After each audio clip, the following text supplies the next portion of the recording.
اعتراضات کرتے تھے نا، طرح طرح کے ان کے اعتراض ہوتے تھے۔ یہود و نصارہ اللہ سبحانہ تعالیٰ کے عہد توڑتے تھے۔ وہ کیسے؟ یہود و نصارہ سے اللہ سبحانہ تعالیٰ نے تورات اور انجیل میں عہد لیا تھا، وعدہ لیا تھا کہ وہ آخری نبی محمد صلی اللہ علیہ وسلم پر ایمان بھی لائیں گے اور ان کی مدد بھی کریں گے۔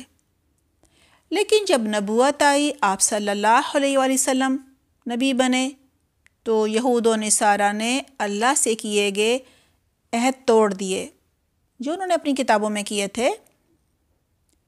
اور بچوں، اللہ نے انہیں رشتے نبھانے کا بھی حکم دیا تھا کہ رشتوں کو جوڑ کے رکھنا، لیکن انہوں نے قطع رحمی کی، یعنی رحم کے رشتے جو ہیں وہ کاٹ دیے، توڑ دیے۔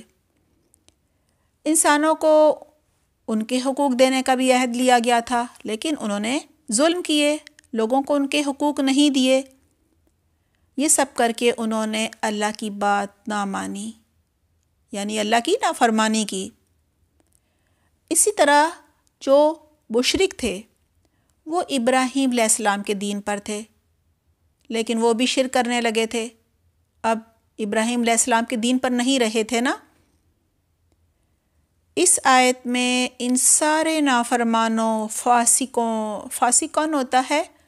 جو حدیں توڑ دیتا ہے، اور کافروں کے مردہ ضمیر کو جگایا جا رہا ہے، ان کے ضمیر کو جھنجھوڑا جا رہا ہے، انہیں غفلت کی نیند سے جگایا جا رہا ہے۔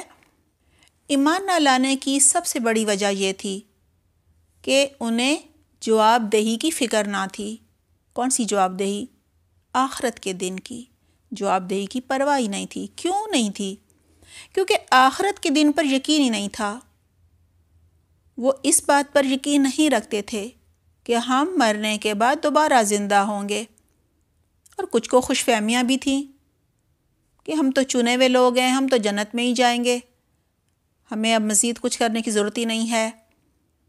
اور جو مشرک تھے وہ کہتے تھے ہم مر جائیں گے، قبر میں ہماری ہڈیاں گل سڑ جائیں گی، دوبارہ تھوڑی زندہ ہو سکتی ہیں، لہٰذا ہمارا کوئی حساب کتاب نہیں ہوگا، اس لیے ہمیں کوئی پرواہ نہیں، ہم کسی پر ظلم کریں، کسی کو قتل کریں، کسی کا مال چھینیں، جو دل کرتا ہے کریں، کیونکہ ہم نے تو اللہ کے حضور پیش ہی نہیں ہونا۔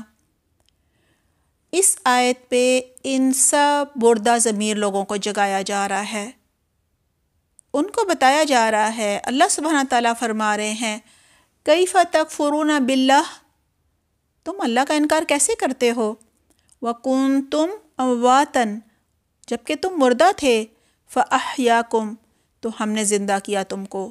کیف تکفرون باللہ وکنتم امواتا فاحیاکم، تم اللہ کا انکار کس طرح کرتے ہو حالانکہ تم مردہ تھے، اللہ نے تمہیں زندہ کیا۔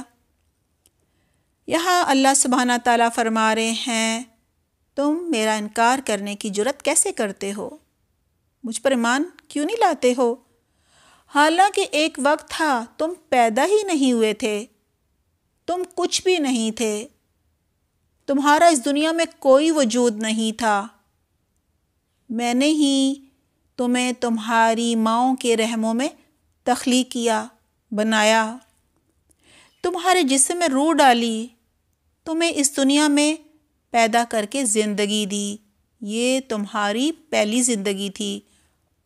اس پہلی پیدائش سے پہلے تم مردہ تھے، تمہاری روح جو ہے وہ نہیں مردہ تھی، سلا دی گئی تھی۔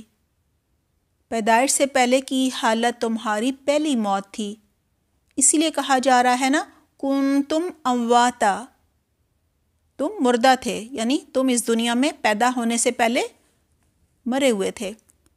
ثم یمیتکم ثم یحییکم، پھر وہ تمہیں موت دے گا، کون؟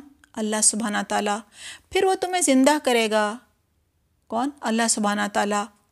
کہا جا رہا ہے ثم یمیتکم، یعنی وہ تمہیں موت دے گا۔ اس کا مطلب ہے اس دنیا میں تم طبعی موت مرو گے، وہ تمہاری دوسری موت ہوگی۔ پہلی موت کون سی تھی؟ پیدائش سے پہلے۔ پھر کہا جا رہا ہے ثم یحییکم، پھر وہ تمہیں زندہ کرے گا۔ یہ زندگی کون سی ہے؟ پہلی زندگی جب تم پیدا ہوئے، دنیا میں آئے، اور دوسری زندگی قیامت کے دن اللہ تمہیں دوبارہ زندہ کرے گا۔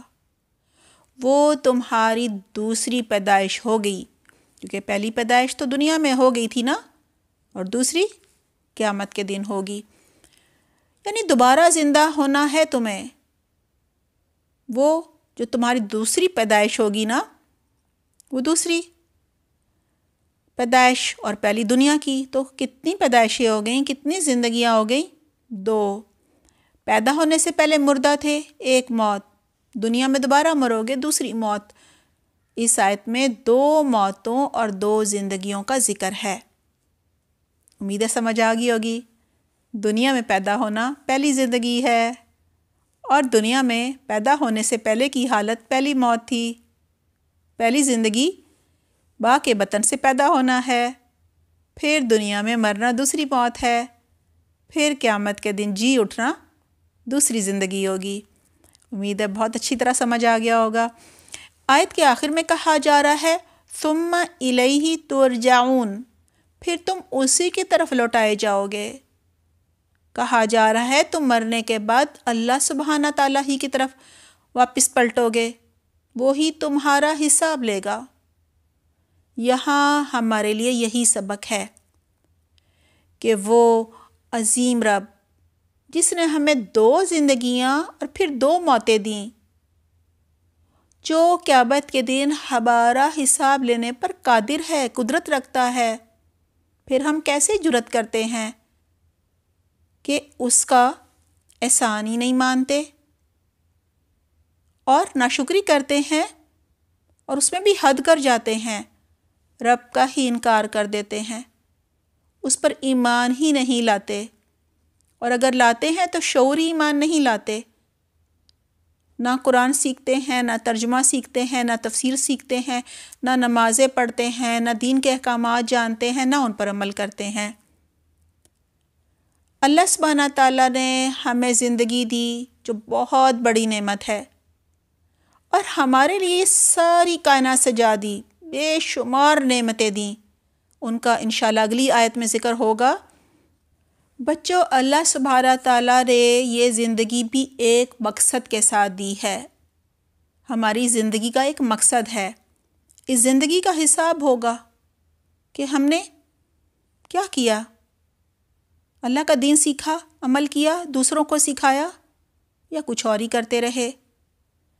اور اللہ سبحانہ تعالیٰ نے جو ہمیں بے شمار نعمتیں دی ہیں، ان کا بھی حساب ہوگا۔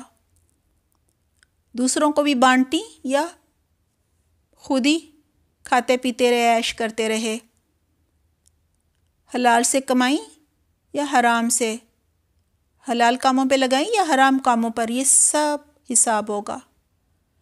دعا ہے اللہ سبحانہ تعالیٰ ہمیں اخلاص کے ساتھ ایمان لانے، شعوری ایمان لانے کی توفیق عطا فرمائے۔ ہمیں اللہ سبحانہ تعالیٰ کے احکامات جاننے، قرآن کو ترجمہ و تفسیر سے سمجھنے، عمل کرنے اور دوسروں تک پہنچانے والا بنائے۔ آمین۔ اپنا بہت خیال رکھیے گا۔ سبحانک اللہم و بحمدک، نشہد ان لا الہ الا انت، نستغفرک و نتوب الیک۔ والسلام علیکم ورحمۃ اللہ وبرکاتہ۔